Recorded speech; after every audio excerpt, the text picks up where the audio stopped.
Sir, युद्धजन्य जी परिस्थिती इराणमध्ये उद्भवलेली आहे त्या अनुषंगानं आपल्या सातारा जिल्ह्यातून काही पर्यटक म्हणून काही त्या भागामध्ये फिरण्यासाठी काही गेलेत आणि याबाबतची काय अपडेट आहे सध्या? नमस्कार.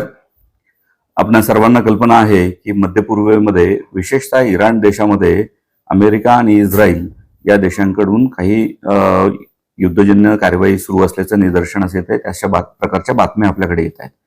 परंतु जिल्ह्यातील सर्व नागरिकांना माहीत व्हावे यासाठी सर्व स्थानिक प्रसारमाध्यमांच्या माध्यमातून एक आवाहन आमच्याकडनं करण्यात आलेलं आहे की आपल्या जिल्ह्यातील कुठलाही नागरिक जो प्रवासी म्हणून किंवा पर्यटक म्हणून या भागामध्ये गेलेला असेल आणि तो कुठल्याही अडचणीला सामोरा जात असेल तर त्यांनी ताबडतोब आपल्या कक्षाशी संपर्क करावा. त्याचबरोबर महाराष्ट्र शासनाचं जे काही संपर्क माध्यम आहे त्यांच्याशी संपर्क करावा.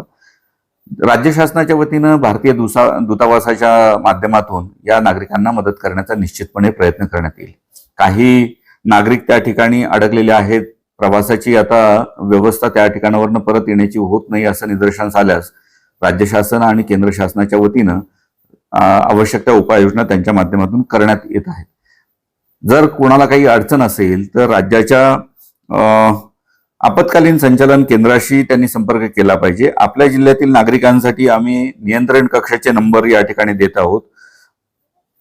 02162 23 21 75 हा आमचा लँडलाईन नंबर आहे.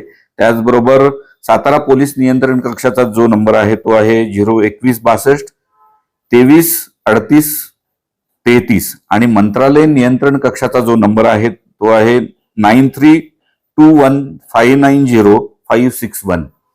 तर मी सर्व नागरिकांना विनंती करतो, आवाहन करतो की अशा प्रकारच्या आपल्या नातेसंबंधातील किंवा मित्रपरिवारातील कोणीही व्यक्ती इराणमध्ये किंवा इतर कोणत्याही ठिकाणी अडकला असल्यास आणि त्याला काही मदतीची आवश्यकता असल्यास कुठल्याही प्रकारे आपण घाबरून जाऊ नये.